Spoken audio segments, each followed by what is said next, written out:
furlongs out, and the leader is Abtalak. Alpha Baton's making ground. They're now a furlong from home, and El Gran Senor comes smoothly through to head the field from Secreto on the stand side. It's El Gran Senor from Secreto.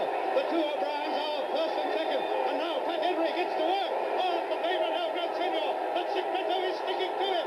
It's half a length. It's El Gran Senor from Secreto. Mighty Flutter is third. And then the last stride. Secreto is driving home. El Gran Senor and Secreto in the photo finish from Mighty Flutter third. Afterwards, in the press room, David O'Brien was quick to credit his own jockey, Christy Roche.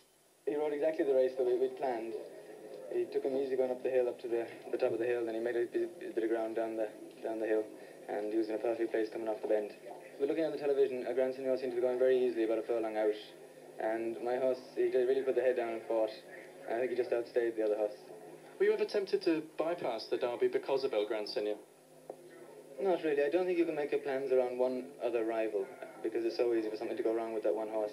If I've got a horse that I think is good enough for Derby class, he'll run in Derby class, regardless of who the others are. What's better, winning the Derby or beating your dad? Winning the Derby, the other I don't like it all. As for Roche himself, well, the game of cat and mouse had him running the full gamut of emotion. Turning for home, I thought I'd win. At the 2 furlong marker, I thought I'd no chance. And sure courage, and the other horse not staying, I think won the race for me. Were you a bit surprised by the objection? Yes, I would have thought that I would have got the race if I was second. Really? You moved off the line? Yes. I was never more confident of a horse than I had this fella. I thought he couldn't lose the 2,000 guineas.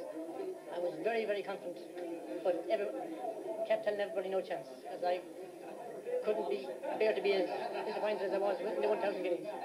Well, Christy would like to see Secreto go for the Irish Derby, but so far plans for both of the first two are undecided.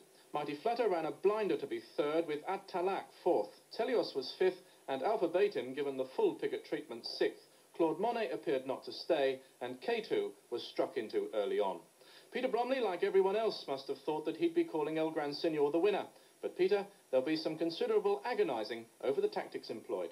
Yes, I'm sure Pat Henry will be criticised for not kicking on sooner after he had Secreto beaten below the distance. He was obviously exuding confidence. He seemed to be holding Secreto so safely.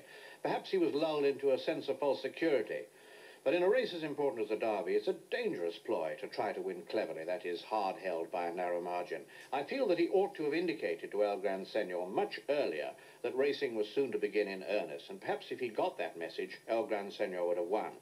But when Pat Henry did apply the pressure in a desperate last final fling, the horse rolled and floundered, he couldn't find that last inch, and the favourite was beaten. But the winner answered Christy Roche's calls throughout the last 2 furlongs and won the race really by a combination of courage and marginally superior stamina. Both horses, of course, are by Eddie Taylor's fabulous stallion, Northern Dancer, who sired both Nijinsky and the Minstrel. So really, Northern Dancer takes the honours today in a controversial derby that will be talked about forever.